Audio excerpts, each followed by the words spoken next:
clapped? I clapped. Sorry. 3, 2, 1. That's how you clap. All right. We owe it to the listeners. Read all Why don't we about get it. this shit started? Read all about it. 110 degrees in Bakersfield, California. That's where we're coming in from this week, baby. I missed it. Bakersfield. I'm in Bakersfield. 110 degrees today it's going to be. Are you by the big, I think it's in Baker, California, the big thermometer, the world's biggest thermometer? Oh, I haven't seen it. No, that sounds exciting. Is it Baker? No, it begins with a B. I'm going to find it right now. Anyway. I was driving home early Sunday morning through Bakersfield. Oh, my God. Listening yes, to gospel music on the blank radio station. On the country radio station. It's not country. It's not what he says. It's not? Nope. The world's tallest thermometer. I nailed this shit. In Baker, California. Oh, Baker, not Bakersfield. No, but it's right near you. Oh, And, really? I believe. And let's see. It's a steel electric sign that commemorates the weather record of 134 degrees Fahrenheit, recorded in Death Valley, July 10th, 1913. I thought they just beat it last summer. I thought they did also. Come on, Google. I did a show last night. This is a fun weekend. I got in my fucking car. I drove 4 hours up to Fresno, which is a shit town. And there's a place called Clovis, which is it's like a suburb. It's a beautiful little suburb just filled with like almond trees and cute little houses and porches and people sitting out front. And I did a show for vets, for fucking military veterans. And it was the greatest crowd I've been in front of in a decade. They were so thankful. They were so giving. They laughed so, literally. Were they still prisoners of war? They're prisoners of war. Yes, they're all prisoners. Captive audience? Yes. I can't tell you. It was just like, and they were smart. Like sometimes, I hate to say it. Smart. They were, Greg, huh? But I hate to say it like that. But sometimes you don't think of soldiers as being the brightest guys in the world. But that's Greg. All letters to Greg. They got everything. They got everything. And they standing ovation and craziness. And then the worst part is on stage, I go, by the way, after the show, I'll be selling my pins. They're $10 and you can pick them up. And then when I finish, this guy gets up who's like, some captain from the military, and he starts handing out pins to people depending on how many tours of duty they've done. Who's done 7 tours of duty? Guy comes up, standing ovation, gets a pin. What?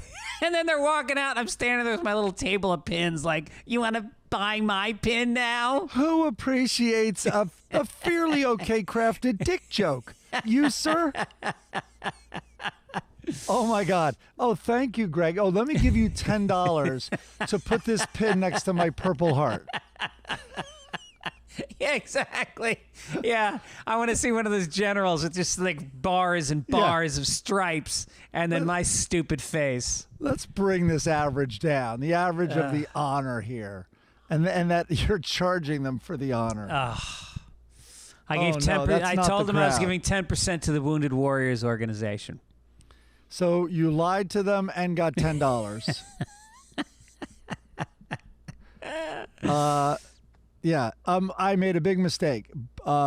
Baker is not at all near Bakersfield. I mixed it up with Barstow. Oh, Barstow. Yeah, Barstow is near Bakersfield. There's too many bees up in this desert. Yes. Yeah, but you pass Barstow on the way to Vegas, and then you see that bad boy out your left window as you're heading towards Vegas, east. And that's where it is. So, yeah, you're not going to see that. But it's 110 where you are? It will be today, yes. Man. But, I like the heat. I fucking love it. I'm in a good space. I took my mushrooms yesterday. I'm taking them every 3 days, microdosing. You're lowering it, right? I'm lowering it. I think I was taking too much, and I was getting actually kind of irritable because I think maybe because you're not tripping, but you're a little lightheaded. And Yeah. like I did a podcast with Allison Rosen, and 20 minutes in, I realized I hadn't hit record. So small things, Little things. Yeah. but a Well, little bit irritable on them. And so, yeah, I lowered the dosage. And yesterday actually felt pretty good, except for Gibbons. It felt pretty good. All right, we're going to talk about Gibbons later. But in a funny way, we have a story about these guys getting in a fight on the golf course. I should have grabbed some mushrooms for you. I think my brother-in-law has them. I'm going to the Dead tonight at Dodger Stadium. Ooh, that's awesome. I didn't know about it. I kind of had forgotten about it, but there's this group with my sister and her great friend Rock and Roll Debbie and George, my brother-in-law, and we have a Love really Debbie. fun time. What's that? I love Debbie. Oh, Yeah, Debbie that'll be is the fun. most positive vibe person, and so is I imagine Dodger Stadium full of Dead. I kind of given up on the Dead a little, as you know. Like these Dead cover bands now, these jam bands. They don't not only cover the Dead, but like J-Rad and the Fish type bands.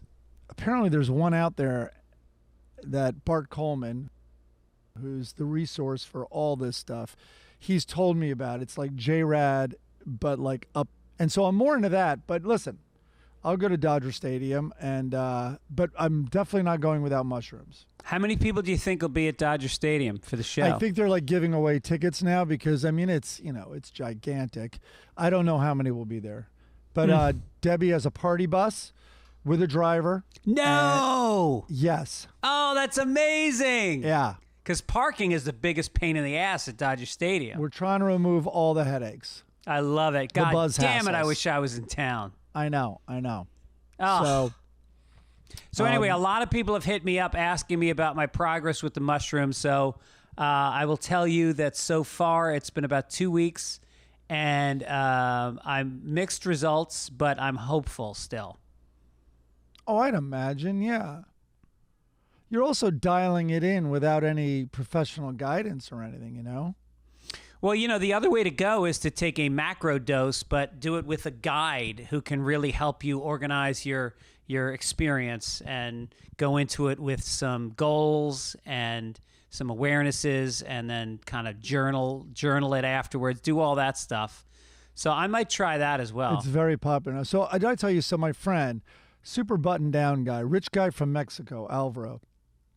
Maybe I shouldn't have said his name. Anyway, went to high school with him. He's teaching at Harvard Business School now, but he went to Really? Harvard. Yeah, he went to Harvard Business School.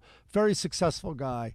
He came out and we had lunch, and he talked about microdosing, and we both agreed like it's only a matter of time before Merck and Johnson & Johnson have exactly of the course. tablets you have. Like Yeah. it's of course. So, and that 60 Minutes thing really moved the dial with the PTSD soldier who did exactly what you just said, had a guided therapy session and made crazy progress, and they attribute it to many things, but one being your ego gets out of the way.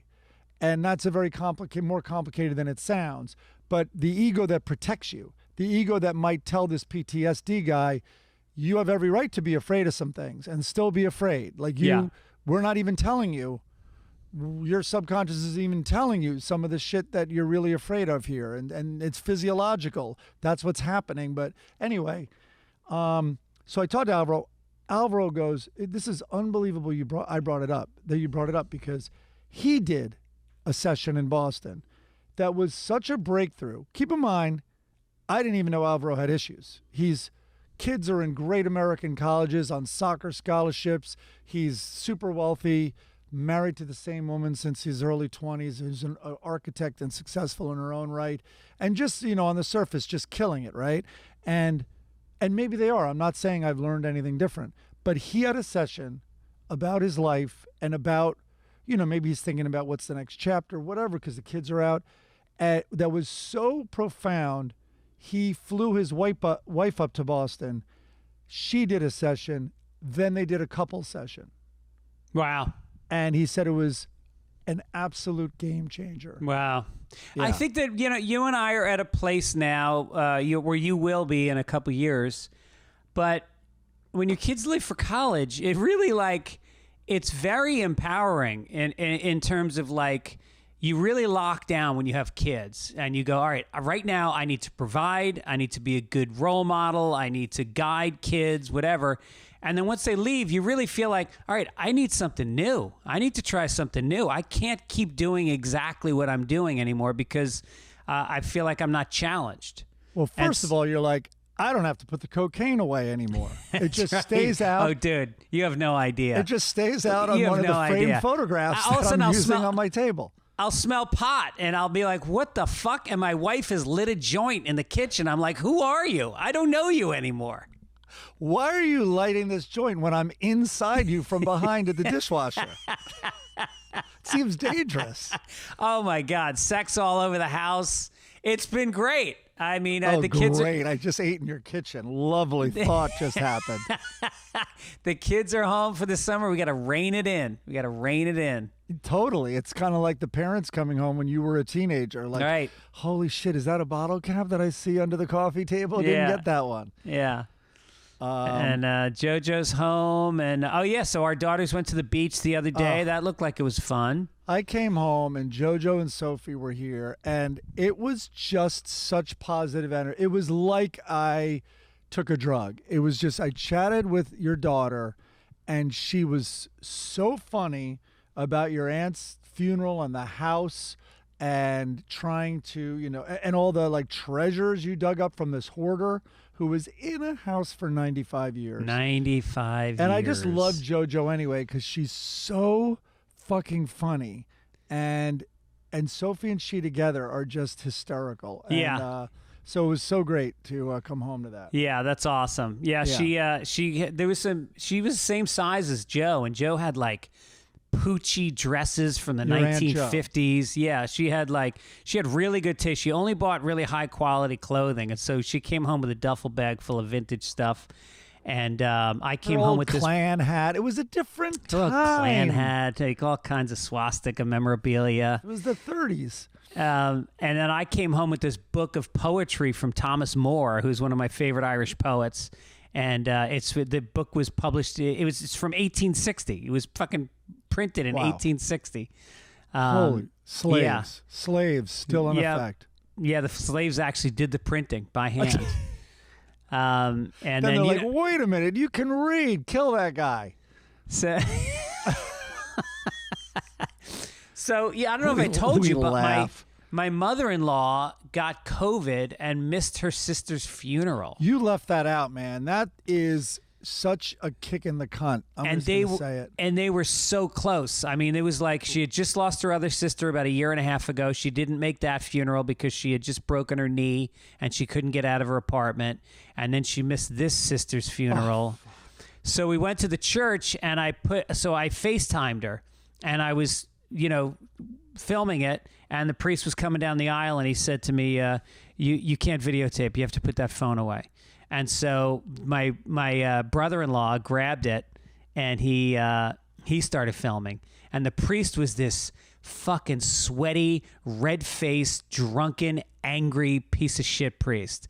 And he was up there and he was doing a shitty job. He gave a bad eulogy. Ugh. And then in the middle of his eulogy, he looked over at my brother-in-law from the altar and goes, "Put that phone away. There's no filming."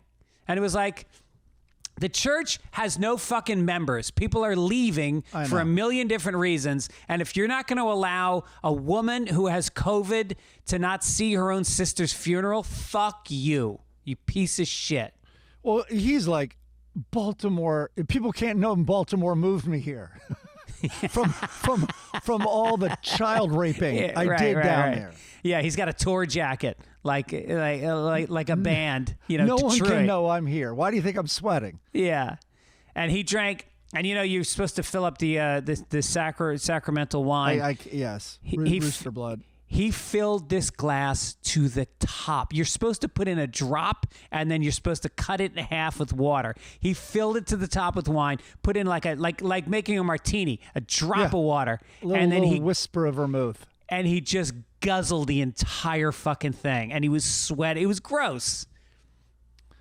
That's too bad. Yeah, I've had that as well. We had it for Uncle Johnny's in the Bronx, by the way. Yeah, in the Bronx, like steps from the Joker steps, actually. And Yeah, and the guy was, well, listen, Johnny didn't deserve a good. I don't even know why we were in a church. Johnny didn't, believe in it. My dad and Johnny, it's kind of like serious early brainwashing, so it's needed in emergencies. Right. I think if they and you knew know they what? were- It's great in emergencies. I mean, when you die, the Catholic Church has it fucking locked down, man.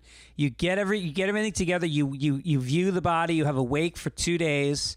You get to see everybody. You get time to put it together, and then you have the funeral, and then you go to the grave, and then you have a nice lunch afterwards. It's like it helps you through it. It gives you steps. It's profound. Yes. But I've told you, like, regarding that, I'll just repeat the story. But hold on, I'm looking up some. I think I want a Catholic funeral. Well, that's one way to keep me away. Good for you. I was going to do a reading. I was going to say, are you going to miss the opportunity to roast me on the day that I die? I'm going to do a Sunday Papers from your service.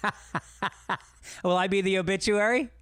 We're all betting that you're going before me. I don't know how we're assuming that. I'm definitely going before you. So my grandmother's funeral, I've told this story, but maybe not on Sunday Papers. But very quickly, this is true. It sounds like a made-up, over-the-top scene in the sitcom. My grandmother dies. That's the mom of my dad and Uncle John. Uncle John, unlike my dad, just hit the ground running. No one knows what was going on. Became a white-collar, I was going to say criminal. Became a white-collar, successful business guy, all that stuff. Uncle Johnny, never college. Made a lot more money than my dad earlier because he became a welder in the Steam Fitters Union in New York City. He says bathroom and all that. And Uncle John, amazing guy. Anyway, we're at my grandmother's funeral. They had a plot, and my grandfather, who died in the 70s, was already in there. And when they dug in, it was empty. It was 3 plots deep. I think they got 3. 3 plots deep and not in there. Huge confusion. We're all dressed in our, funeral blacks, and they get the grounds crew over. The grounds crew have a chart. All of a sudden, a car pulls up from the administration, and long story short, my grandfather was buried accidentally in the grave next door. No. And the whole place comes over a hush because we're like, well, does my grandmother go in first? And he goes on like top, like they liked it. Hey, no, now. but it was all like, well, wait, do we have to wait? What? And so a hush comes over as everyone's like, how's this day going to go? And Uncle Johnny, swear to God, goes, do you mean I've been pissing on the wrong grave all these years? He was a little rough with the boys when they were younger. That's great. That's awesome. Yeah. So, but regarding that, I'll just end on this. Regarding that spirituality in emergencies and kind of a God bless him and all this, I think of, so my Uncle John was found heart attack, dead in his bathroom. And then Bathroom. in his bathroom. That's perfect timing. In his bathroom. And he was found because the neighbors and that bar that he in the Bronx. What was it called? Oh, I know. I should give a shout out to him. The Beal Bacht. All these musicians from Manhattan College go there. It's incredible. There's no. This is in jukebox. Riverdale?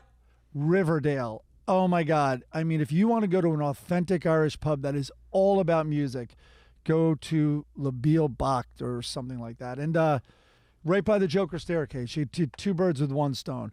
But they saw parking tickets accumulating on his dashboard. Like he had won 2 or 3 days in a row. And so anyway, I remember that Lucinda Williams song, Lake Charles. And it was like, did an angel whisper in your ear and hold you close and take away your fear in those long last moments. Wow. And, yeah, beautiful. And I fell apart a few times and hearing that song after that. But yeah, like I can talk a lot of shit about religion, organized religion, and it goes into spirituality. But if I'm clutching my chest on a cold tile floor all alone, that I don't know what the fuck I'm talking about. Yeah. I'm going to want something. Absolutely. I don't care if it's my imagination, honestly. No, and and then they do some readings at the church about how life goes on, and lives with this person lives within us all. I mean, it's just there's a narrative that you need at that moment, and I think kids need, there's always going to be grandkids or nieces and nephews, and I don't think it confuses them to tell stories about mythology and give them something. I don't know. I remember the best science professors and even philosophy, and Neil Postman, who I always talk about, was my guy in graduate school, that science's story isn't as appealing yet. Maybe it'll get there, but there's a lot of, and we don't know, and people would rather take a leap of faith literally and have an ending and have a beginning that is while made up, more concrete. Right. So anyway, that's why we make up stories for a living. So let's talk about yesterday talked about taking too much pot. Andrew's story. Oh on my the God. bus. So all right, Andrew, I talk about him later in Florida, and it's funny. So Andrew, as you know, is Bert's producer. He's his cousin as well, but he's such a funny guy. Funny dude. Great dude. Oh, so great. So we met him yesterday and played golf with him but ate breakfast. And he was, the story came up about how unreliable edibles were and all this. So anyway, he is on tour with Bert. Everyone hands Bert Kreischer drugs and alcohol like crazy. It's a bit of the Dave Attell thing. After Dave did that show, Insomniac, all people wanted to do was shots with Attell, right? And it kind of ruined things a little. So anyway, he was given this. There were candies or cookies or whatever, or maybe there were candies, and he goes, and they tasted delicious. So the whole table instinctively goes, uh-oh, because you can never describe an edible as tasting delicious. That's going to be a problem. And he goes, I can handle this. And he goes, and there were 2 different flavors. So then I had another one. And he goes, and then I realized I had too much. But we get back on the tour bus, which has sleeper little bunks. And he goes, and I just knew my out was pass out. I've definitely taken too much. And he goes, 2 hours later, I wake up and I almost don't know who I am. And he goes, it literally was a scene out of a prisoner of war, torture thing where I just kept spelling my name over and over and over. He goes, I was so unaware of my identity. Every single thing was relative. And he goes, I was truly losing my mind, and I just had to hold on to something. So I knew if I get, how long would I have to spell my name? And imagine other people hearing him. Undoubtedly it was out loud or whispered. And what a crazy scene. And the whole table, of course, had stories of when you've taken, when Gibbons took 100 milligrams by accident. Dude, when I did a show at Notre Dame University years ago, and I flew into Chicago into a snowstorm. Didn't know if the flight would make it in. Flight was severely delayed, and then we get to the runway, delayed again. And I hadn't had breakfast. I got on the flight. There was no food on the flight. And I was like, fuck it. I'll land, I'll grab a burger, and then I'll go get my rent-a-car. Well, now I'm so late. The show is at 8 o'clock, and Notre Dame from Chicago is a 2-hour drive with no traffic and no snow. And it is now, I have now landed, and it's 6 o'clock. And I haven't picked up my rent-a-car, and it's fucking snowing, bad.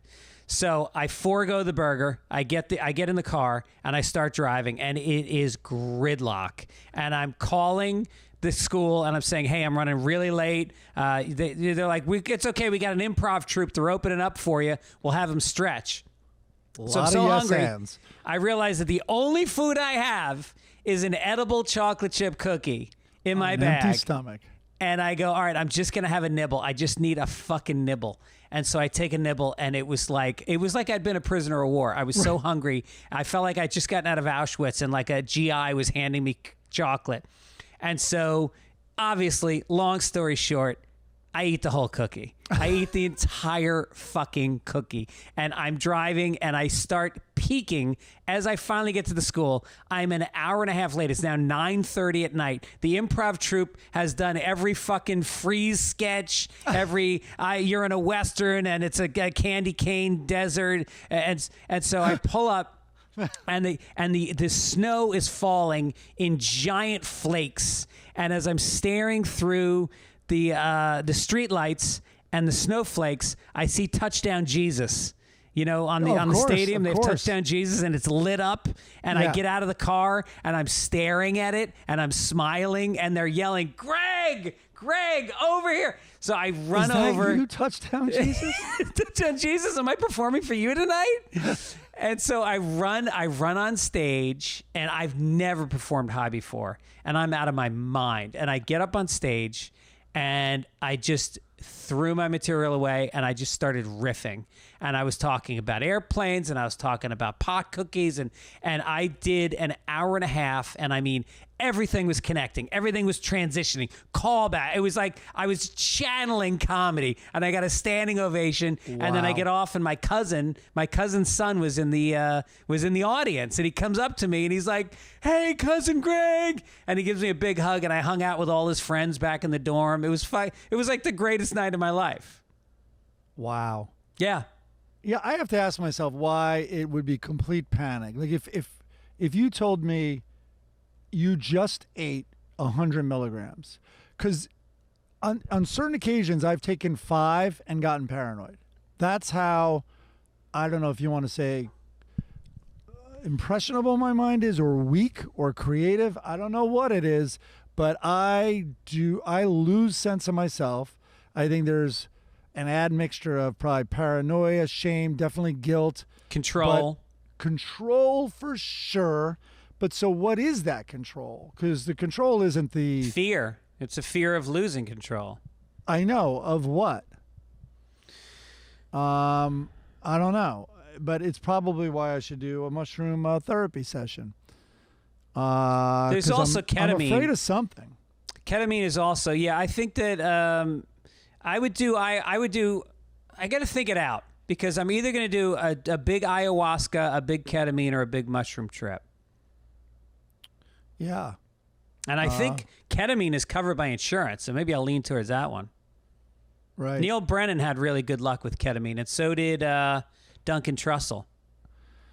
It didn't work with Neil. It did not work. I'm kidding. I like giving Neil shit. All right, let's talk about this week's logo. Melody Myers hit it out of the park. Jesus. Unbelievably that beautiful looks like logo. A poster at the Fillmore. It does, yeah. That one, and we got to give a shout out. We'll give a shout out for the poster they made us next week, because I want to actually hold it up to the screen.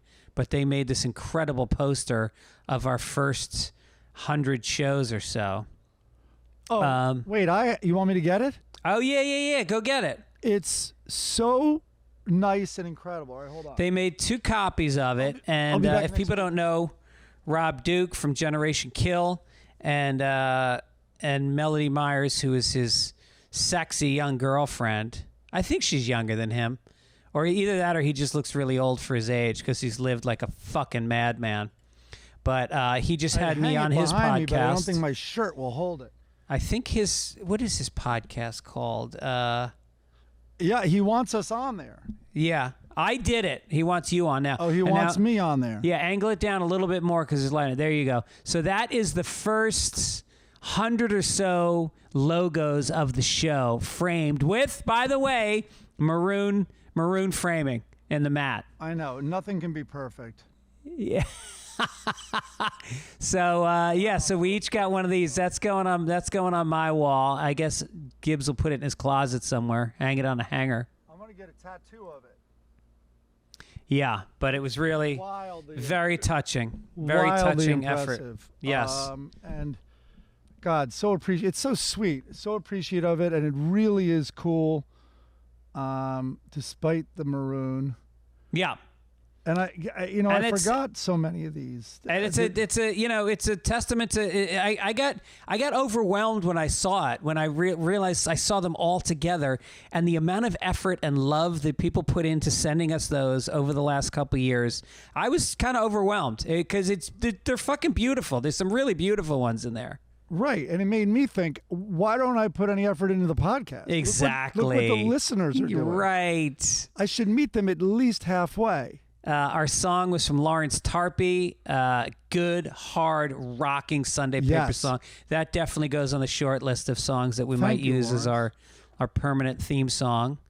Corrections, Chris Dillman, who a few weeks ago I wrote you about the one joke that the editors of The Onion wouldn't print. Looks like we may have a case of the Mandela effect on our hands. Both Gibbons and my wife remember the article actually being printed. However, I've searched Google and can find no evidence. I've tried messaging The Onion through their website, haven't received a response. But for now, it looks like it was never printed. Is that what the Mandela effect is? I thought the Mandela effect is when a black man is released from prison when he shouldn't be, and it's totally unexplainable. Wow. What? What an interpretation. Letters go directly to Mike Gibbons. What an interpretation. Gibbons he time. broke the law, Greg. Did you ever read The Long Walk Home, his autobiography? No, it has long on the title. I'm out. It's a long book. It is very rewarding. It's incredible. He had a little time to write it. He had a little time to Yeah, write he did. Actually, it's probably a bad joke because he got pretty busy the second that guy got out of prison. Yep. Also, from Hollywood Homer, the villain, the series ending for Ellen talk show was the same as the opening for the start of the talk show. It's on YouTube, The Couch Watching Ellen on TV. So I should know that since I was there. I'm sure I was a part of thinking of that, but I just have blocked all of my Ellen. People are like, now that it's off the air, you can share all your memories.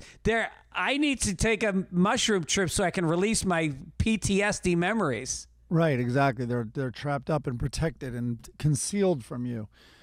I thought the open of her show was a giant, I don't know what the visual was, but completely denying she was a lesbian for the first 2 years. Yes. It was just men. It was just her ogling men. Just blowing two guys at once and then like, oh, let me start dancing. Sorry. Here's one. We need to get our friend Tom O'Neill on the phone on this one. There is a letter from somebody saying, well, let me get him on the phone and then we'll read it. Yeah. Now, he's not going to be able to hear you, Mike. He never listens to me. Oh, hold on. Let me put my ear things in. Hold on. Here comes Grandpa. Okay, Grandpa. So... Tell him that he won't be able to hear me. Hello? So you're not going to be able to hear Mike. It'll just be me, Tom. Good. Let's keep it that way. Yeah. Exactly. There you go. There you So go. Tom O'Neill, if people don't already know, is the author of the book Chaos. And it is a story about Charles Manson. Wait, take me off speakerphone, Tom. And he constantly sends us video. I have you on my earbud thing. Because I'm getting an echo. Oh, I'm sure Tom will figure out this technology. All right, that's fine. So Tom is an expert on all things 60s and FBI and conspiracy. And he's not a conspiracy theorist. He's a journalist who happens to intersect with a lot of stuff in the conspiratorial world. And is has that taken a safe to say? And has taken Yeah, that sounds right. Okay. and has taken a journalistic approach And has to taken a conspiracy journalistic theories. approach to conspiracy theories. Okay, that's what Mike just said.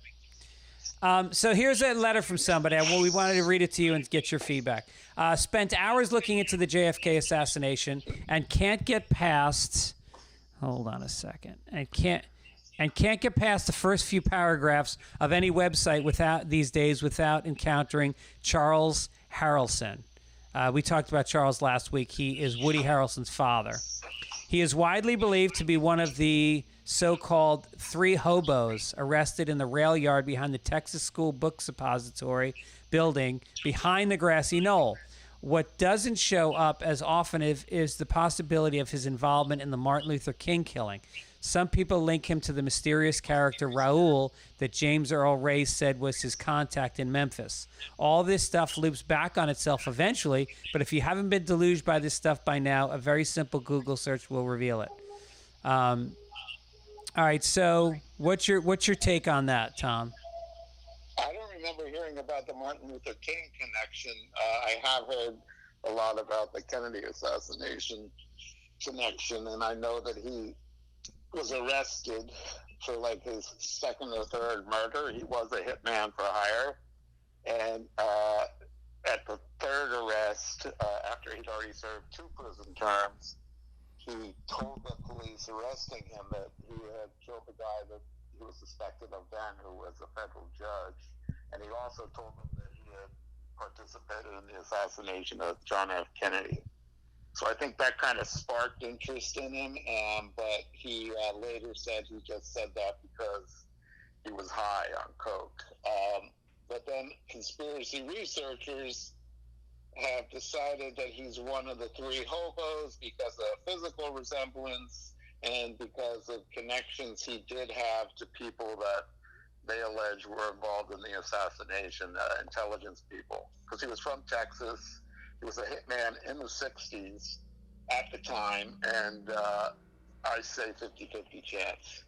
And didn't you interview Woody Harrelson for a story once? Yeah, I did a cover story on him back in the 90s when he was doing, he was promoting a movie called Larry Flint, something about Larry Flint, where he and Courtney Love played Larry Flint and his wife, Althea or Anthea or something like that. So yeah. Spent a few days. Huh? Yeah, so did you bring up his father? I don't think I did. I was not at all interested in that stuff. I mean, I did my research on him before, and I knew about it, and I knew that every interview he'd ever done, he refused to discuss it. And he was a kind of tricky interview. It took me like 2 days to win him over. You know, he was playing real hard to get in games. You know, he didn't really like doing that stuff, and he's kind of crazy. But once I earned his trust, I mean, I guess I could have. And maybe I did, but I'd have to find the story and go through it. I'm pretty sure I didn't, or if I did, I don't think he said anything significant. Got it. Okay. Well, good. All right. Well, thank you, Tom. Chaos Charles Manson and the Secret History of the 60s. Ask him what's the motion picture soon. That deal has now looked like it's fallen through. Oh, no. What? Yeah, I might be walking again. Oh, my God, Tom. What's happening? I think it's better off. It's better off as a miniseries anyway. It'll resell as a miniseries. Thank you. Thank you. Yeah. So I'll let you know what happens. I'll keep you updated, and maybe I'll see you guys soon. All right, we'll see you this week. All right, so long. Bye. Oh, that's too bad. Jesus. What happened? He said the movie is falling apart. They're supposed to be making a movie about a documentary with Errol Morris. Yeah, I was just going to say, are we allowed to say Errol Morris? He's the biggest documentary maker in the last 30 years, and he was supposed to be doing his book. He's top 2 of, Who's number 1? Top 5. No, this is kind of like you. I'm not saying he's not number 1. This is like you and your favorite clubs. Your second favorite club. Yeah. Right. A lot of people think Werner Herzog is and then God, I'm forgetting her name, who did the coal mining strike. God, it's how terrible of me. She's incredible. But anyway, top 5 documentarians of all time for sure. I think Errol Morris. Yeah. By the way, are we going to touch on the? We're already running kind of late. We haven't done stories yet, but at some point we have to do Gibbons' playlist. He put together a playlist of the best first songs on first albums of bands of all time. And it was actually kind of provoked a lot of other people saying, hey, you forgot to put in Precious by the Pretenders, or you forgot to put in Refugee by Tom Petty. Those are both yours. Well, that's what I told him. Holidays in the Sun, Sex Pistols. That wasn't on the list. And then today I saw the Cars. Dude, I know I've gone on a Cars rant before, and it's mostly because I'm not like a Cars fan. There are 15 Cars songs we know the lyrics to. Yep. Their first album is insane. It's crazy. The very first note. What was the song I sent you guys? Here it is. Here you go. You ready? This is the Cars' fucking first album. Good Times Roll. Out of the gate, Good Times Roll, My Best Friend's Girl, Just What I Needed. Then there's I'm in Touch with Your World and Don't You Stop. Then You're All I've Got Tonight and Bye Bye Love. Yeah. 5 of those first 7 songs are literally played on the radio every single week in this country. Yep. And and they were the first songs I learned on guitar. They're real easy, simple songs. So today I was like, especially if you crank like You're All I've Got Tonight, they had I'm not going to go on about the car. This is it. 5 more sentences. They had like a retro sounding thing then. And what I realized today is they were like Buddy Holly met New Wave. And I wonder if that's ever been said about them That's before. fair. I like that. There's almost like tinges of 50s, like with the My Best Friend's Girlfriend. Oh, totally. Yeah. There's like surfer rock in there. Yet incredible weirdness with the keyboards, Yeah. like that is very new wave and a little bit of a punk element too. Anyway, but Gubbins' list, I guess there's a lot of people that do this. And all then right, there's so we other won't configurations. We won't get into it today, but if you guys want to start sending us suggestions this week, we'll bring it into the discussion next week. Send them to fitzdogradio@gmail.com. First songs from first albums that you think will just basically ones that just announce to the world music has just changed a little bit. Or there's a new voice. There's a new voice. A distinctive new language Right. and voice that arrived on the scene. Right. Okay, let's get to, you know what I want to talk about is how much I used to dread the time and effort to fertilize my lawn. Now it's like on Sundays, I spend 15 minutes. It's so easy. Sundays lawn care products are quick and easy. I don't have to go to the store. It's delivered to my door. We couldn't do the podcast without it because we'd be busy worrying about our lawn and thinking about it and doing it. And speaking of worry, you don't want chemicals on your lawn. I got 2 little dogs that I want them to die, but not by eating fertilizer. And their set a fertilizer trap on a beautiful lawn. It's made with seaweed, iron, molasses, all organic, beautiful stuff. It's not all organic, but there's organic type stuff. If there's little spots, everything gets fixed. My lawn is looking better than ever, and I did it myself. Sunday makes it easy to DIY your lawn with no guesswork, no unwanted chemicals. Your lawn is your life. Nothing puts you in a better mood than taking a look at a beautiful green lawn. They use the soil and climate data of your area to create a personal nutrient plan, and then they deliver it to you. They're made with your family in mind. So Sunday is offering our listeners 20% off. Full season plans start at, ready, $129. And you can get 20% off when you visit getsunday.com/papers at checkout. That's 20% off your custom plan at getsunday.com/papers. Mike, why don't you read the Shady Rays points? Okay. Here we go. You ready? Where is it? Oh my God. I'm going to play dumb till you read it. All right, here's the deal. Sunglasses. Sunglass season is here, y'all. And there's no better option than our friends at Shady Rays. Shady Rays is an independent sunglasses company that offers a world-class product that's just as good as any expensive pair we've worn. Durable frames and extremely clear, polarized lenses for outdoor living and beyond. Greg, do you know what this isn't a talking point, but do you know what polarized lenses are? No. You, in addition to other benefits, you can see through the water. Oh. It cuts through glare. I think pilots have them. Yep. Because it cuts through glare. It Right. can cut through the glare of a windshield, all that stuff, but you see much more clearly. And I know it because all fishermen use them because you can actually see the trout that you're trying to catch and kill. And I need them. I need them for my career because the future's so bright. Yeah. That was the next talking point. So you already took that one out of my mouth. So anyway, they're independent, and that's not all. Shady Rays offers the most insane protection of all eyewear. Every pair is backed by a lost and broken replacements, which you don't get. If you break it on your own, you're not getting that from another company. Nope. So if you lose or break a pair, even on day one, they told us they will send you a brand new pair. No questions asked. I would ask some questions. How did you break it on day one, you buffoon? Get as crazy as you want this summer and wear your Shady Rays with confidence. They also provide 10 meals to fight hunger in America. Kind of like when you sell your pins, Greg. Yeah, that's right. Soldiers eat. They're doing good with the proceeds. And they've donated over 20 million meals to date. Damn. So look good in your shades and feel good by making an impact. If you don't love them, exchange for a new pair or return them for free within 30 days. There's no risk when you shop with Shady Rays. Their team always has your back. So here you go. Exclusively for our listeners, Shady Rays is giving out their best deal of the season. Go to shadyrays.com, SHADYRAYS.com, and use the code PAPER, P-A-P-E-R, for 50% off 2+ pairs of polarized glasses.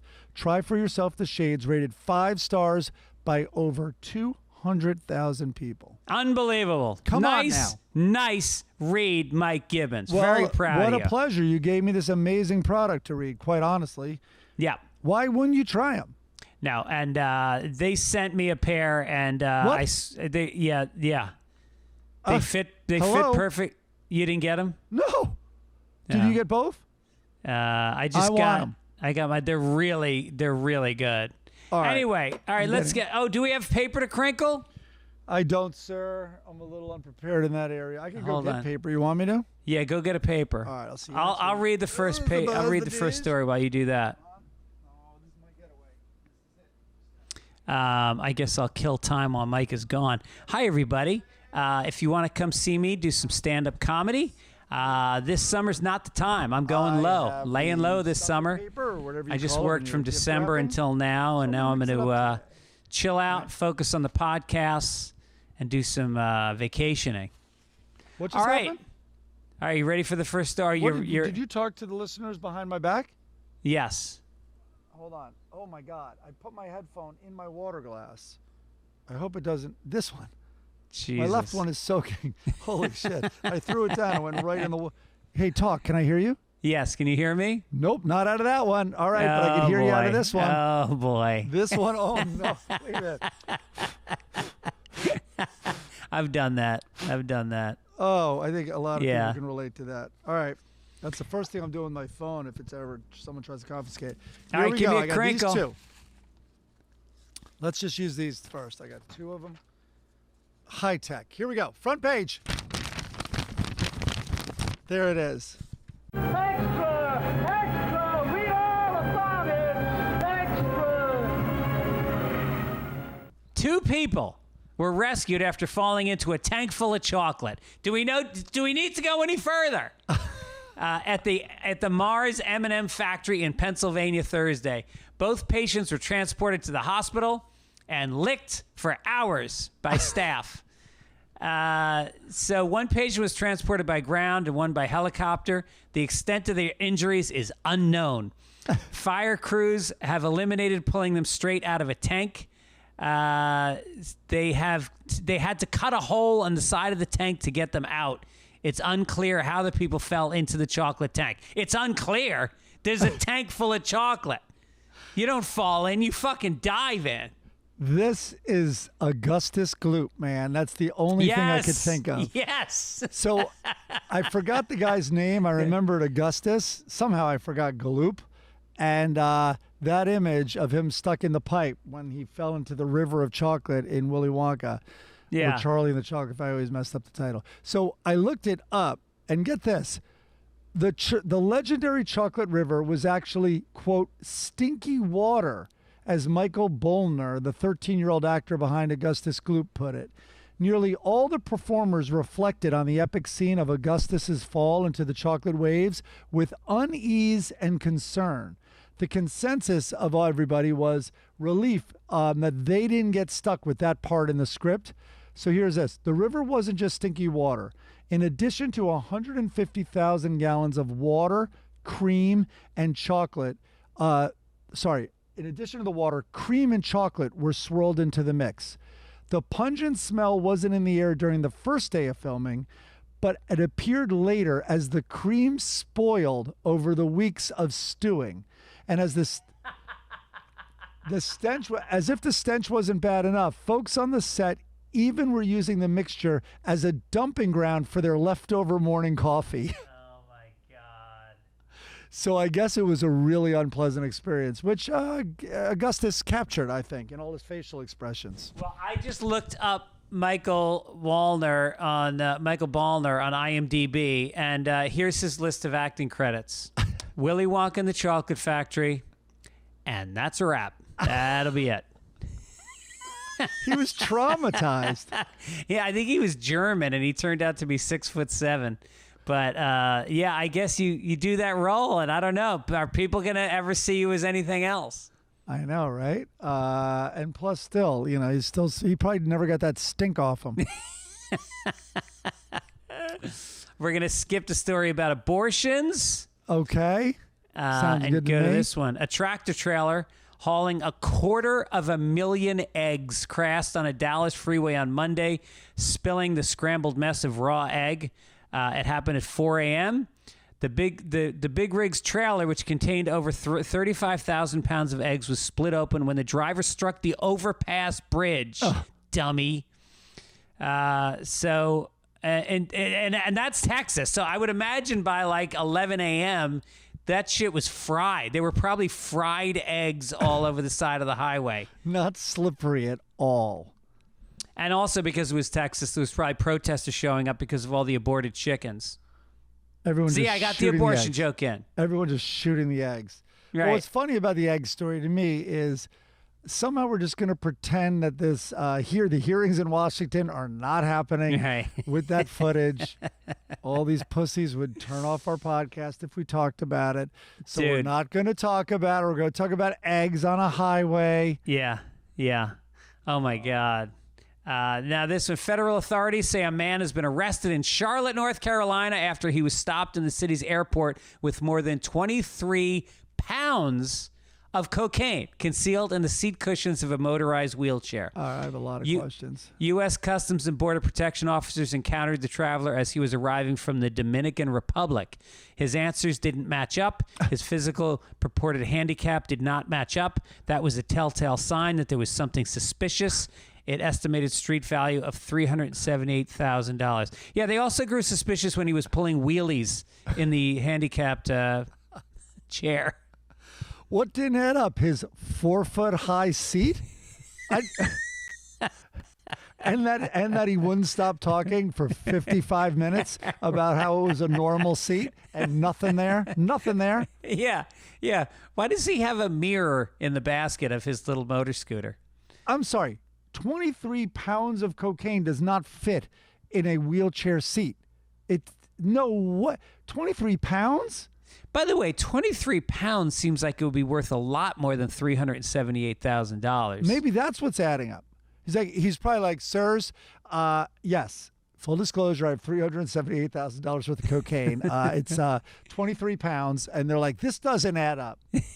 Sorry, we have to take a look. Because Yeah. you have no idea. You're really bad at math. Are you a Right. dealer? Yeah. Why What if they- wasn't it up his ass? I'd like to see 23 pounds of cocaine. I'd like to see that process. No, I wouldn't. But yeah, there's something off about this math, I think. I mean, somebody do the math who understands the metric to pound conversion. Yeah. Because it seems to me that would be worth many millions of dollars. I also never thought about how drug dealers have just stuck to the metric system. Yes. It's interesting. It is this. I mean, we're the idiots. Like, hey, here's a beautiful system based on 10s. Now we're going to go with 12 Right. or 16. oddly 16 when it comes to weight. We get this temperature thing where 0 is freezing and 100 is boiling. Nah. We're going to go 32 and 212. It's insanity. Yeah. Were we just like resent? Was it our ego? No. You're not going to tell us how to measure. Yeah. We're going to come up with a very complicated system that we're going to force on our people. Yeah. Drug dealers are like, even high. I'm like, no, thank you. A Missouri woman was awarded a $5.2 million settlement against her ex-boyfriend's car insurance company. This story is extraordinary. After she claimed that she got a sexually transmitted disease from him after they had sex in his 2014 Hyundai Genesis, which, by the way, set the record. First person to actually get laid in a Hyundai Genesis. Yeah, I don't know how the Genesis is even like. What? Wait, what are you guys doing? I've never seen this before. You're not supposed to do. Yeah. The woman told the insurance company her intention to seek monetary damages and alleging she contracted HPV. So she said that he had throat cancer, a tumor, and was diagnosed with HPV, yet he continued to have unprotected sex with her knowing the risk, which, by the way, means he was performing oral sex on her and gave it to her through his mouth. So did she sue him for being too generous a lover? Right. I'm not following this story. I know. How about just thank you? Yeah, exactly. Without a lawsuit. So, anyway, if that's the case, I'm going to sue the dugout at Sleepy Hollow High School because I picked up some crabs from Lisa Benson in 1983. Oh, please tell me it's a fake name, please. Yeah, it's a fake name. Honestly, this story is crazy to me. Geico must have been livid. Like, here's their new insurance policy. When you're like signing up for it, are you 16? Do you have a valid driver's license? Do you eat pussy? You got to be 3 for 3 on this. Yeah, right. Yes, and no. Do you eat passenger seat pussy? So what is covered in the car? It had nothing to do with operating a motor vehicle. Well, they're saying that normally, like usually any injury as a result of collision, slamming the door on one's fingers, that sort of thing is covered. So being a generous lover is also covered if it takes place in the vehicle. You're going to have to insure the handicap stalls in every dive bar in America. Well, how about, wouldn't Geico be terrified of every conversation in the car? Like, all right, listen, attention. Nobody break up with their girlfriend. No hurting feelings. Nobody tell their kids they were adopted in our car. Yes. Okay? We will not, no more brothers giving dead arms in the back seat. Right. Are you kidding me? What about, Greg, all the times you self-soothed on the Mass Pike to try to keep yourself awake? Oh, that's a hefty lawsuit. Hefty lawsuit. That's self-abuse by definition. You could be collecting tons of money. Yeah. Cars are now a safe space. They're a safe space. Unbelievable. Or a bad song comes on the radio and offends me. What's the worst song? Everybody Wang Chung tonight. That's what I tell people. People's like, oh my God, I got this song in my head. I'm like, I'll fix it. Everybody Wang Chung tonight. I'm like, you're welcome. Good luck getting that out of your fucking head. I think mine is Kokomo by the Beach Boys. Oh my God, that's an atrocity. And I think it's because I respect the Beach Boys so much that I hate the song that much more that they made it. Worst songs of all time. I mean, there are a lot of them, but the key is they have to have been really popular. Oh, Susu Studio. Yeah. I just wanted to slice my wrist every time it came on. What about if you like pina coladas and making love in the rain? Nope, I like it. What? You know that story. It's a cheating story. They're both cheating on each other, and then they find each other. Oh, yeah? Yeah. I think you know that. Look at this. Is that Barry Manilow? No. No, it's a total yacht rock guy. Yeah. And then it's amazing to me how many people don't know I'm Turning Japanese is about masturbation. And I told my girls that. They're like, Dad, no. They're like, Dad, you can't, because I didn't use my hands up here. I did oddly use my hands with the masturbation gesture downstairs while telling my girls this. But what I did was, I'm like, no. And like, what do you mean? This doesn't make sense. And I'm like, and then they forced me. So I was like, because he's squinting, which also I've never thought about why we just accept that you're squinting while you're masturbating. Yeah. But you do, maybe because you feel so good. I don't know what's going on there. But a whole song is predicated on that. You know, the other masturbation song is, I probably do. What? by The Who, Pictures Palm? of Lily. Oh, Pictures of Lily. Yeah. And then Rosie Palm, right? Isn't that another one maybe? Stroke Me by Billy Idol. And you know the band, this isn't necessarily masturbation, but the band 10cc, that's the average measurement of an ejaculation. Again, That's awesome. the precise metric system Yes. with a nice round number of 10. 10 cc's, man. Sometimes it feels like 11 if I haven't done it in a few days. Did they name their band 0.0672 ounces? No, they didn't. Good news for Gubbins. Here we go, new section.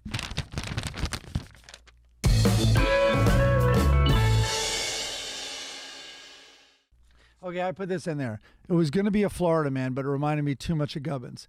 An argument between two Florida men on the green of a golf course over etiquette led one of them to face a battery charge.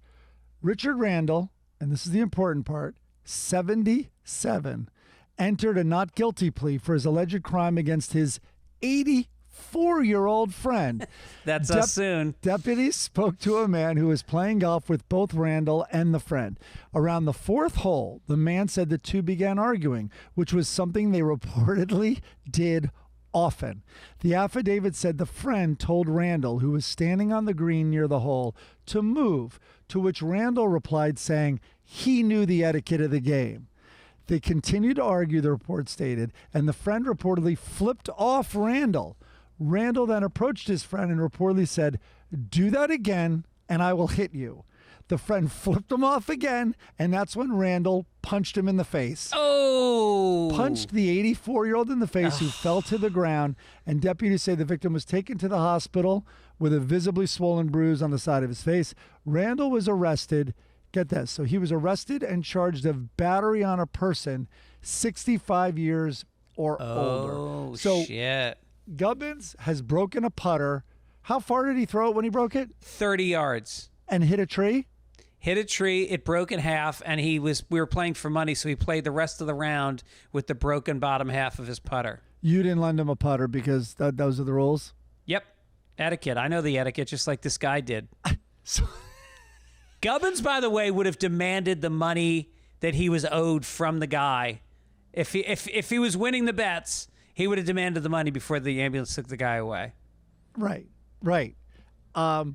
So we'll go back to the story for a second. Is the battery of a person over 65 years old, shouldn't that maybe change when the guy hitting him is 77? Like, in other words, it's sort of like the statutory... He's grandfathered in. Yeah. Well, you know, like with statutory rape, they have the Romeo and Juliet law, which is because like two teens having sex, there's many situations where statutory rape seems inappropriate in that case. And by the way, I don't think they should call it the Romeo and Juliet law, because that law would protect the right of star-crossed lovers and their double suicide. That's what that law would really protect.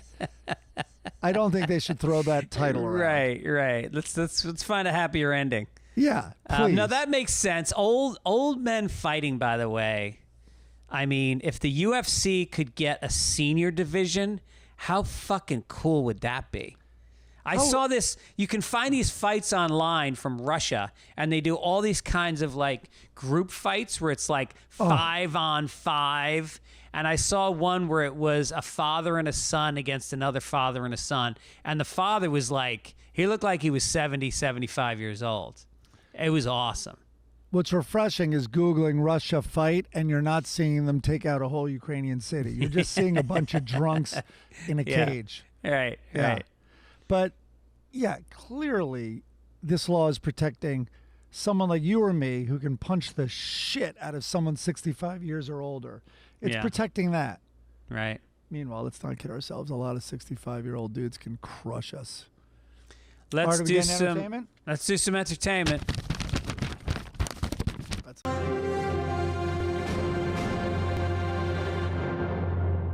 a good crisp I crinkle. just saw the documentary The Rescue, which is on Apple Plus.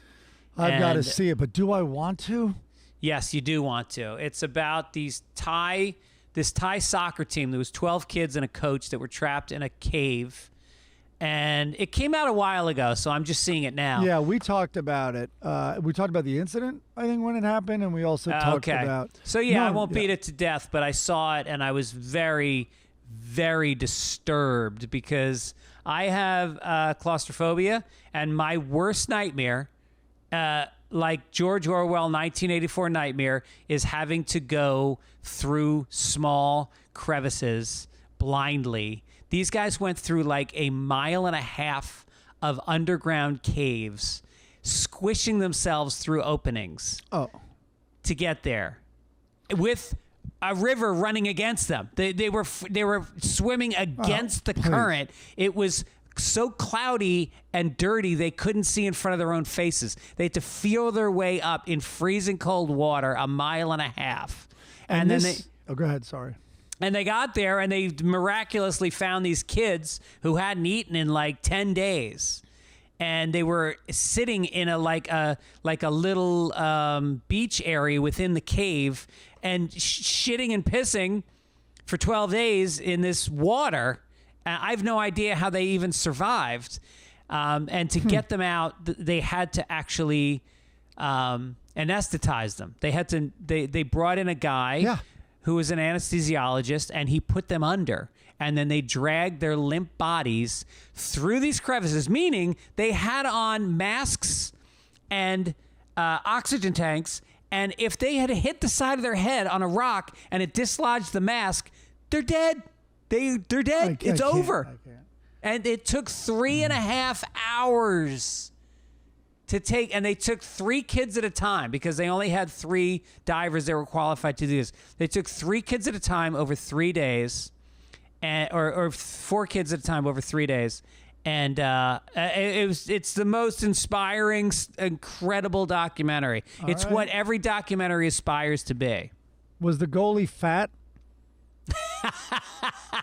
Not by the time they rescued him. Yeah, it's Everybody like- lost a few pounds in that cave. It's like, Steve, you're gonna go last, okay? It's quite an honor because boy, are you gonna get the biggest applause on the other side when you're the last one out, okay? Stay away from the energy bars that we just brought in here. Right. No, they took the kids in order of who lived the furthest away because the idea was then that they were going to each stop at the other kids' houses and tell the families they were going to be okay. All right, you had me till that detail. What? That sounds like the worst idea ever. I know. It wasn't well You're thought not out. waiting for your team. You're Yeah. waiting for your team when you get out. Are you insane? No, they were taken away in ambulances. They were in terrible condition when they got out. They didn't just go party their fucking asses off like, I'm out. Give me chocolate sundaes till fucking forever. I want to dive into the Augustus Gloop pool. Where's the chocolate pool? Didn't a diver die? One diver died. Yeah, he was they have Navy SEALs in Thailand. And these guys are like, they're really fucking good, but they were not equipped for cave diving. They didn't understand I don't cave want to spoil. diving. Didn't a British dude steal the show? There was a British dude who was like, he's a cave, they call them cavers, and they cave dive, recreationally, but they do it very seriously. And he was the guy that had to come in and say to all these Navy SEALs, step aside. These guys couldn't get anywhere near these kids. But the British guys knew exactly what they were doing. They had the right equipment, and they saved the day. And they ended up running the operation. The operation, which, by the way, involved like 10,000 people helping because they had to stem the flow. There was a fucking monsoon happening. So they had to stem the water from flowing into the cave. So they had thousands of people literally taking pails and emptying ponds that were above the cave and redirecting the water with pipes. And Right. It was crazy. no matter how you look at this story, it is the best version of men coming from all over the world to Thailand for little boys. It's just the best version of that story I've ever heard. Yeah, they were disappointed when they got all the way up into the cave, found the boys, and they had no tits, just penises. Do we have to wait till they transition before we get them out of this thing? Oh, my God. And put on your mask, not a new phrase for men traveling from all over the world to see boys in Thailand. They gave them the oxygen tank and $20 US, which was weird. All right. What are they going to do with cash? Way to ruin the best story ever. Okay. All right, let's talk about the big story, Justin Bieber. Yeah, I want to be careful because this is sad. I watched his video. So Justin Bieber announced on his social media that he has facial paralysis due to a disease called Ramsay-Hunt syndrome. Maybe it's a syndrome, not a disease. And he announced he's taking a break from performing because of the paralysis on one side of his face. So in the video posted on his Instagram, the singer explained that the syndrome has left him unable to move, and he walked you through it. Here was the weird thing for me, and this is not a joke. When I was watching him, God, I swear I'm not joking. I'm like, oh, that is messed up. And I was talking about the side of his face that was working, because this is how it presented. The frozen part of his face, his eye was wide open and unblinking, and kind of looked normal because he wasn't laughing or animated or anything. And you could tell his left side, when you were looking at it, was to the right as you're looking at it, that side was trailing off a little like a stroke victim. You know what I mean? Like it was a little, but actually that was the side of his face that could move. But when he would blink, it would be this bizarre slow blink while the other eye didn't blink. So I had it switched. I guess that's why I'm not a doctor of these syndromes. But the poor guy, man, I don't know if it could be permanent. I don't know what's going on there. People are listeners. Know. When I hear his music, I also become paralyzed. Because it's so great. And diuretic. Okay. Anyway, why doesn't he just pull a Sia and wear a mask over his face? Right. Don't cancel your tour. Yes. There's solutions here. He didn't mention like what the outlook was, what the prognosis was. Is he supposed to, does it take months? Can it happen in a couple days? Like I didn't really get what and is it a condition that will stay with him? How about kiss face paint, where you can, with the paint, animate one side of your face that needs it? Right. I bet Bill Cosby wants him to give him a blowjob.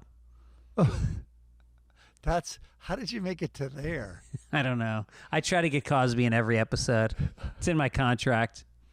Okay, here we go. Florida man. All right.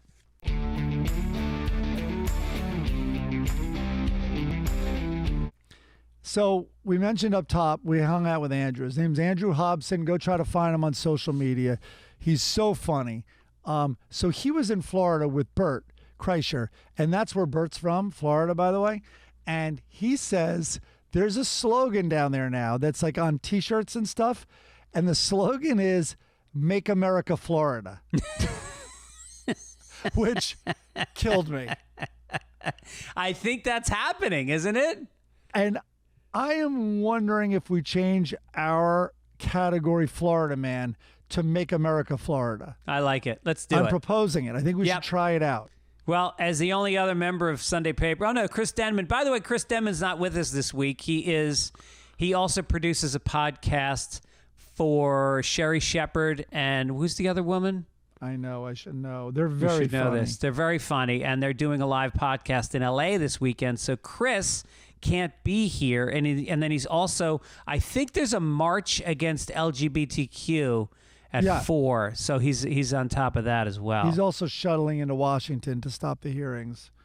So he's got a full plate. He's got a big weekend. All right, here's our Florida or our Make America Florida story. Fort Lauderdale. Two people inside an SUV. This is a very similar story to Geico. Up. Two people inside an SUV were discovered naked after a crash between the vehicle and a FedEx truck. At the time of the crash, the woman inside the SUV was performing oral sex on the male driver, according to the Fort Lauderdale Fire Rescue, who responded to the scene. The driver of the SUV sustained injuries to his private area due to what was going on at the time of the crash. And the report says the two people in the FedEx truck, I'm assuming they were naked also, also sustained minor injuries. So Geico is, of course, shitting their pants. And only in Florida is the woman completely naked when she's performing Roadhead. What is that about? Right. Yeah. That's commitment. That's commitment to a blowjob. Yeah. Yeah, that's going all the way. The questioning by police are like, all right, it's still not adding up. So he asked for a blowjob while he's driving, and you stripped naked. Yes. Were you guys going to pull over or no? Were you going to? No. So that's just how you roll when you're when you're performing oral sex? That's like our friend John Sorelli, who puts on a full Mets uniform to watch the game on his couch at home. You never know when he's going to be called in. Yeah. I think so. Apparently, his dick got injured. They said that was one of the injuries. Yes. And so, and I wonder if also the FedEx driver's dick fell out of the Gatorade bottle. Because he's peeing? They're always peeing in Gatorade bottles. Yes, exactly. They did a big story about that. And also, some lady in Fort Lauderdale got a FedEx package with semen splashed across the front of it. It traveled across the car into the truck. Why were there two people in the FedEx truck? I didn't think to question that. Yeah, you don't see that a lot. No. I think there's shenanigans there too. Yep. I think the FedEx truck saw a woman so committed to her task that she was naked, and they smashed into them to get a closer look. Yeah. I think that's maybe what happened. I think the guy getting ahead was driving perfectly safely. It's the FedEx truck that was distracted by the image. Me and Aaron were driving home No. Did I ever tell you this story? Do I want to hear this? We're driving down Ocean Avenue. Literally, I'm not making this up, in front of your house. Now I just told people what avenue you live on. Yeah. And we got to a red light, and I look over, and there's a guy next to us in a sports car, and there's a head bobbing up and down in his lap, and I slap Aaron on the shoulder, and I point at him, and he looks over at us, and we look at him, and I'm just expecting, give me a smile, give me a thumbs up, something, nothing. And he just looked straight ahead, and she kept on pumping, and then the light turned green. And you're like, why not us? Huge fight on the way home. It's everywhere we look. When was the last time we did this? It's not like you got to take all your clothes off. Just a little road smoke. Right. This isn't Florida yet. I don't think I've ever gotten a blowjob while I was driving. Get out of here.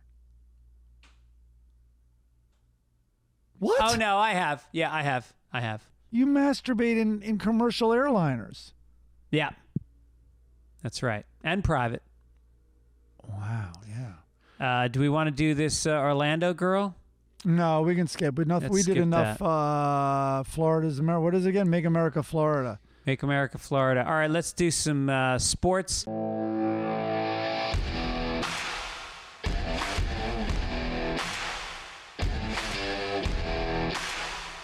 Desean Watson. Oh, sorry, go ahead. Hold on. I mean, how are you even reading it if we haven't gotten to this section?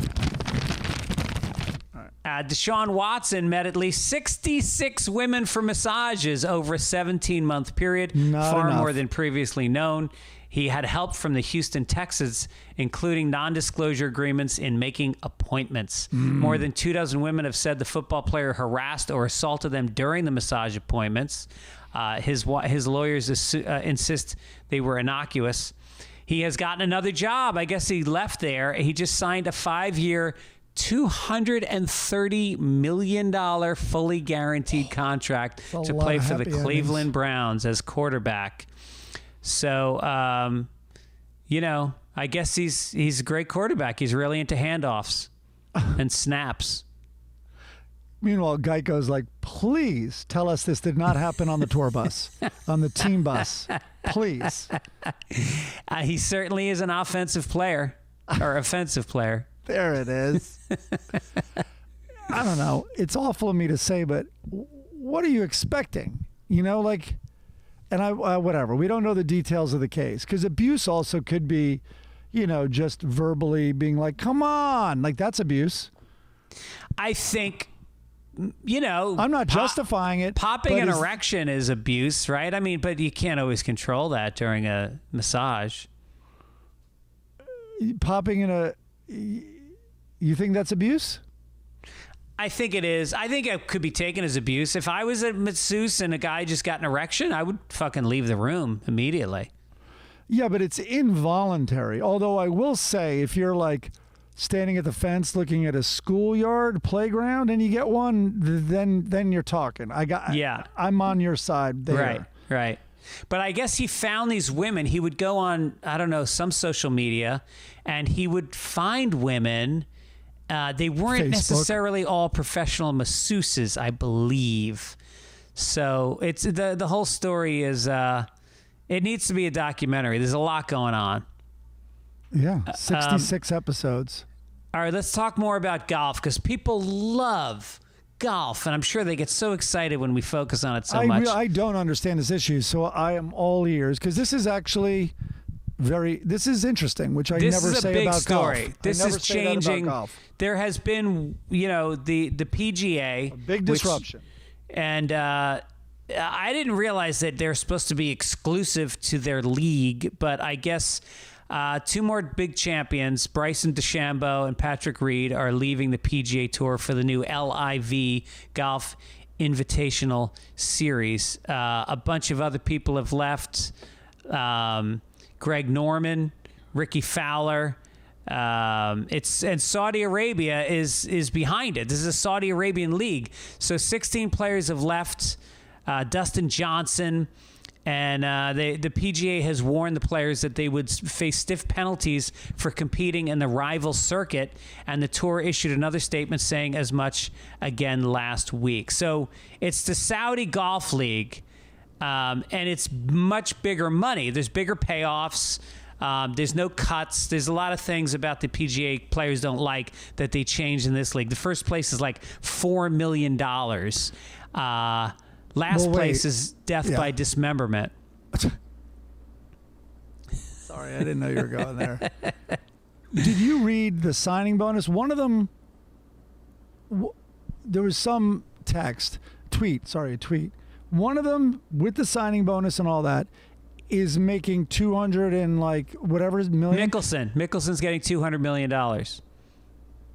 And I think it was someone else though, and it is more than all of Tiger's PGA prize money added up. No shit. Wow. Of all time, yes. Damn.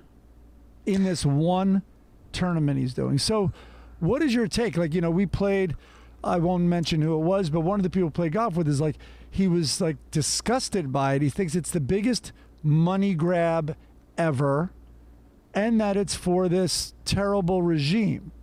That's the thing that really rubs a lot of people, and that Mickelson was caught talking about the Saudis and said they were evil people, and yet at the same time he's taking their money.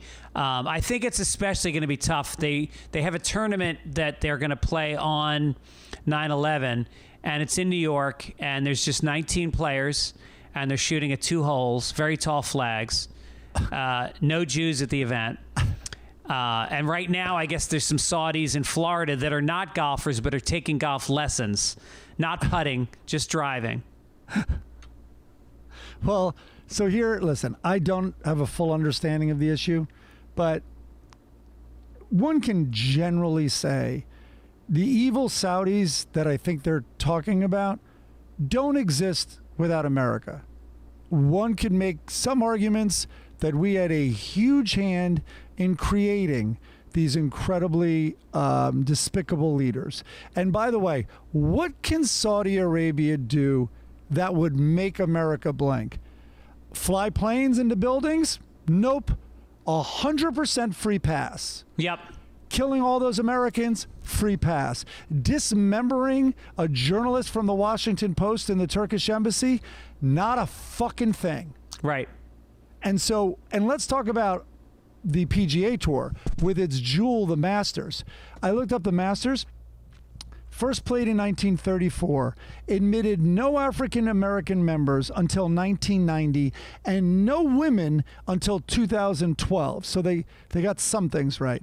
The club banned black golfers from the Masters tournament until Lee Elder participated in 75. But here is what I read today, and I had never heard about it. The Masters required all caddies to be black until 1983. Sorry, get fucked. Yeah. That's crazy. Right. This rule was so enforced that co-founder and longtime Masters chairman Clifford Roberts was once quoted saying, quote, "As long as I'm alive, the golfers will be white and the caddies will be black." I mean, and okay, so they have this history and they're sticking with the name the Masters. And it's built on a plantation. Are you fucking kidding me? Just the lack of self-awareness. It's like, truly, you think there would be like a Cafe Gestapo, like a little coffee shop in Germany? You think they would fight, even if it's unrelated, they're just naming it? No, you get rid of the fucking name. Yeah. It wasn't its original name, by the way. And they're like, just go back to its original name. Right. Anyway, if you think the PGA is above reproach, which is my whole point, you're fucked. And it's all a money grab. Who are we kidding? Even the PGA is a money grab. Well, most of the PGA players are kind of douchey. I mean, they play golf with Trump, and they're well, whatever. People know our politics are probably a little different than most of the pros on the tour. Just a bunch of fucking white guys that grew up rich at country clubs, and I mean, Tiger is the exception. There's not a lot of people that like grew up poor and became professional golfers.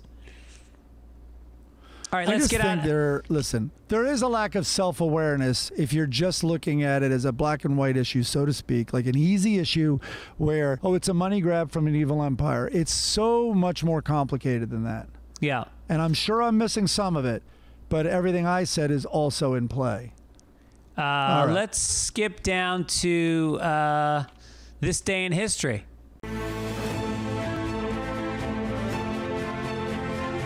Okie doke, fella. Hold on.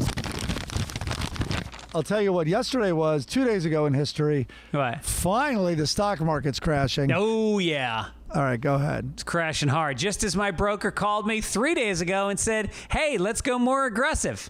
He's the worst. He put it this way. I guess the way to look at it is he got very lucky for 10 years. Everybody did. Right. But no, he kept saying more and more when I wasn't. I was like, come on, isn't this enough? I mean, did you see where the stock market was like not that long ago? This is totally inflated. All right, go ahead. In 1994, on June 12th, Nicole Brown Simpson and Ron Goldman were murdered. O.J. Simpson's ex-wife and her friend Ron Goldman are brutally stabbed outside her home in Brentwood. It was the most highly publicized trial of the century. Overwhelming evidence against him, including a prior record of domestic violence towards Brown. O.J. became the chief suspect. Although he agreed to turn himself in, he escaped with his friend A.C. Cowlings in his white Ford Bronco on June 17th. He was carrying a passport, a disguise, and $8,700 in cash. The car was spotted, refused to surrender, threatening to kill himself. He led police in a low-speed chase through the freeways of Los Angeles as the entire nation watched on television. Eventually, he gave himself up at his home in Brentwood. Where were you for the chase? Everybody knows where they were for the O.J. Simpson chase. That guy liked getting inside white things, man. It just occurred to me. I remember vividly. I was watching the New York Knicks, and they interrupted. New York Knicks were in the playoffs. Yeah. They interrupted the goddamn game. Yep. And I was furious till I wasn't that furious anymore. I'm like, what the fuck's going on? Is there a way to show both? Keep showing both, please. They did a split screen. Yes. And I remember watching it. I was at the Friars Club, and we were watching the Knicks game in the Milton Berle room. And then it came on, and it was just like all these old Jews just in a circle around the TV. It was hysterical. I mean, how did that not end in a gunshot? It was so anticlimactic at the end. All the broadcasters were worried that you would hear that from inside the car. Yeah. And I guess Cowlings was begging him not to. I don't know the details, but I do remember vividly watching that game and that coming on. Yeah. I mean, it's so crazy. You know, you read a line in there that I never really weighed, which, of course, I've thought a lot about his domestic, but it was such a layup that he was guilty with no record of spousal abuse. You know what I mean? Yeah. The blood, all the fishy, the fleeing, like all of that stuff. So, and then how is the deal not sealed once you bring up, you know, the history of her being terrified and how abusive and incredibly violent he was? I've heard from a number of people he had a serious cocaine problem. And when people think about the barbarity, I mean, she was beheaded. I mean, they were stabbed, I forget how many times, but it was a out of control person that did this. Emotional.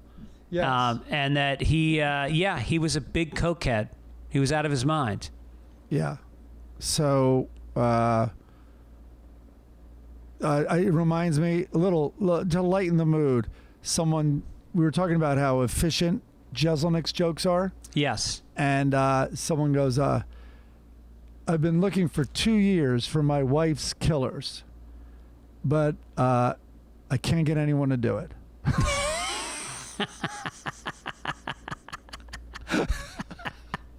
That's great. Yeah. So funny. So let's do some letters to the editor, Mike. You got it, Pally. There it is. Here we go. We hear from you. We talk to you. This is from Lisa, the waitress. Hey, Sunday Papers fellas. Love the show, and it makes me happy to wake up on Sundays. It's my first day off of the week, and I'm always extra grouchy until I hear you. Anyway, the Lisa, objectively... why are you grouchy on your day off? All right, go ahead. She must not like her job. She's a waitress. Oh, she loves her job, so she's bummed she has a day off. I got it. So anyway, the objectively best song is Tony Kacase's song from the Halloween show. I always forget how to say his name. He's given us so many great songs, but there was one from the Halloween show last year, episode 87. It's a little shoegazy and mellow, but so were the theme songs for Taxi and MASH, right? So, yeah, Taxi, written by... Not Mangione, was it? No, it was written by Bob. He was from my town. He was from Tarrytown. Going over the bridge and all that. It was a very Welcome Back Kotter.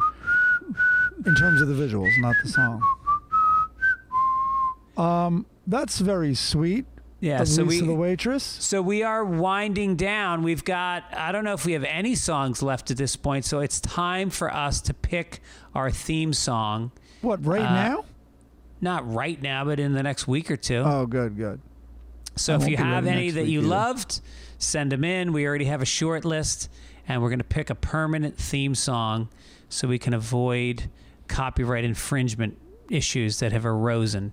I think arisen. Dear Greg and Mike, haven't heard from Joanne in a while. Wanted to make sure she's still got a crush on you guys. I know we still do. Take it easy. Lane Simonson. Joanna's been oddly quiet lately. Has she moved on to, is she listening to Pete Holmes? Is she now in love with Bert and Tom Segura? What is happening? I feel abandoned. I feel abandoned. So... Let's do an obituary. Oh, all right. Joanne. Oh, is this Joanne? Is that how you're storytelling this? Oh, my God. And that's all, folks. Joanne's Fan dead. of Sunday Papers dies brutally. Wait a minute. With a dick in her mouth, got hit by a UPS truck. Totally naked. Andre Gulen Herskovici Herskovitchy was a Belgian teacher who hid hundreds of Jewish children during the Holocaust, saving them from concentration camps. She was teaching at a girls' school. When they invaded Belgium, her students were forced to sew yellow stars on their school uniforms, and she soon noticed those same girls beginning to disappear from school. Aware that the Jewish girls were being deported to concentration camps, Julien Herskovitchy became involved with the Committee for the Defense of Jews. Through the committee, she worked to find hiding places with sympathetic families for more than 300 Jewish children, many of whose parents were captured shortly after their children were hidden away. She put herself at great risk. At one point, her school was raided, and the headmistress was sent to a concentration camp where she was later killed. Whoa. After the war, Gillen Herskovitchy worked to reunite as many of the hidden children with their families as possible. She later became a social worker. She was named Righteous Among the Nations, an honor given to non-Jews who risked their lives to save Jews from the Holocaust, and she was made an honorary citizen of Israel. Whoa. Yeah. I think when they found her story and Schindler's, they were like, okay, Schindler's List or Shishi's List. You know what? It's Schindler. We're going with Schindler. Yeah. Schindler. Yeah, she, I mean, But it's 300 children. Are you kidding me? I mean, you think about really affecting a human being affecting other human beings in life. I mean, what a legacy. That's incredible. That is incredible. Wow. I've never even heard of this. Yeah. She was 100 years old. That seems to be the age people go like, hey, you know what? I want my obituary to be perfect. Not just I saved 300 kids. I'm gonna cash out at exactly 100. You know, because the metric system, Yes. it's a prized number. Yes. What am I gonna die at 212? No. Yeah. No, not at all. 84.6? No, you're not.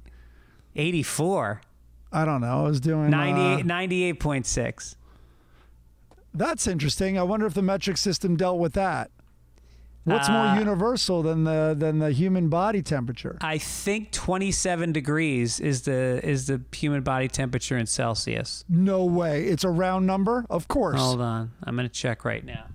Wait, 27 degrees seems a little low.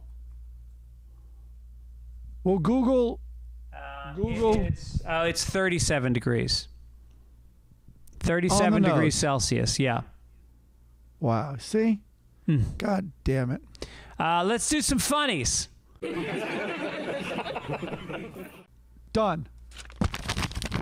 I got to remember. Do I have one picked out? Go ahead, caller. Okay, Loretta is sitting at the piano. Boy, she's having a good time. She's smiling. Foot is stomping on the pedal. Meanwhile, Leroy is sitting on the couch with another guy, and he goes, if Leroy played in the forest and there was nobody there to hear, would it still be annoying? That's just fucking cruel. That is, look at her. It's like her one joy. They're either paying bills or they're at a restaurant with a surly waiter or they're at marriage therapy. And here she is she's found her fucking, her once happy place and he shits on her. That's great. And in the next one, they're sitting at a party. People are in the background eating and drinking. They're on the couch. Leroy is looking at his watch as Loretta yawns, and he says, I'm calling it, Loretta. Party time of death, 8:57 p.m. That's a good one to remember. That's a good line. I'm going to do that at a party at some point. That is. Yeah. The exact time. I'm going to have that in my pocket. And now let's do a little Hager the Horrible. Can't wait. Hager, who is horrible, is there with his wife Helga and his daughter. I can't remember her name. And the daughter says, what's the worst thing you ever did in an argument with Dad? And she says, 15 years ago, I threw a dish. Daughter says, Mom, that's nothing. And Hager says, my lasagna was on that dish. And then the comic then continues. The daughter says to Hager, what's the worst thing you've ever done? And he says, well, I rape pretty regularly and I kill lots of people. Meanwhile, I'm looking for a Charles. I mean, there's so many, but anyway. So this week's Charles Adams. Woman is walking her stroller. He's just so dark, and for this time, I would love to see the year. It's in the 50s, I think. But you can see this woman walking with her stroller. I don't know if you can see it. I have to find a better system. I'll take pictures in the future. But there's the one with the stroller, and her stroller has a cage over it. Yeah. And all the other mothers and parents are looking. But it's just one dark, so many of them are about killing your spouse. Yeah. It's right. It's so incredible. Was he married? Do we know if he was unhappily divorced or something? I will look up the Charles Adams story, Yeah. which will be fascinating no matter what. But so much of it is about that. Let's round it out with a little Blondie, which, by the way, I got to tell the author, it's Blondie. The comic strip is not called Dagwood. Stop putting 5 of the 7 strips of the week with him in his office. Nobody fucking cares. Yeah. It would be like Three's Company, and it's all about Jack. What's Jack doing today? I don't give a shit about Jack. Yeah, where are the boobs? So he's reading the newspaper. He's at the breakfast table. She's sitting there with a tight ass lime green sweater on, which complements her yellow hair beautifully. She's got her bowling pin calves are crossed over each other. Wouldn't you be looking at that? You're sitting there in the morning. You're 2 feet away from her. He's got a newspaper over his face. And he goes, arg, grumble, grumble, ugh. Seriously, enough is enough. Dear, and then she says, dear, you know you shouldn't read the news while you eat breakfast if it's going to upset you. And then he looks at her and he goes, news? I was reading the comics. How many times can Beetle let Sarge push him around? Are we going to get meta at this point? Yeah, what's going on there? I mean, I wonder if Beetle Bailey is sitting around saying, how is this fucking cuck?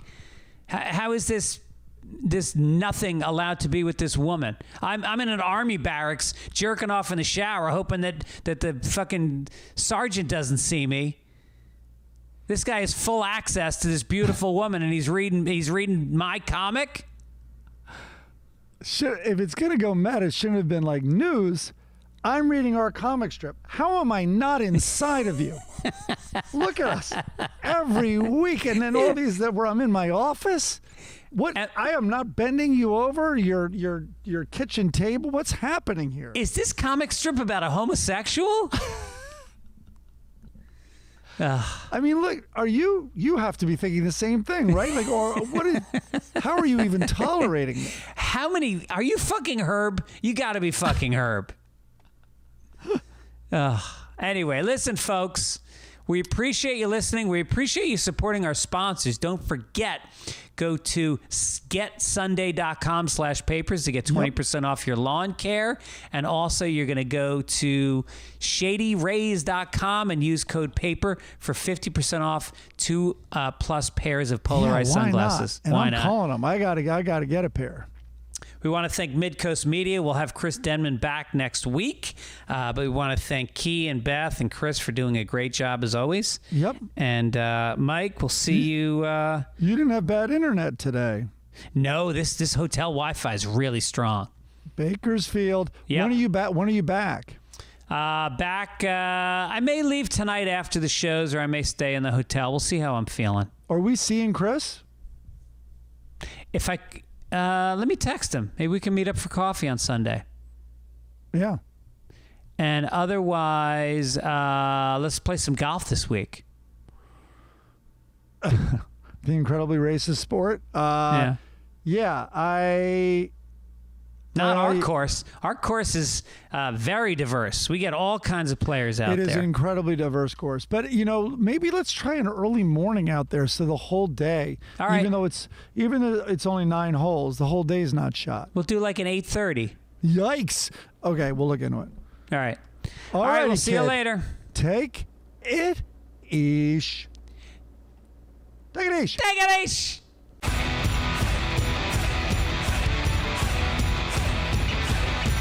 Yeah, put a rubber band around it and pop it in a plastic bag. Listen to the crinkle rag. From the Brit they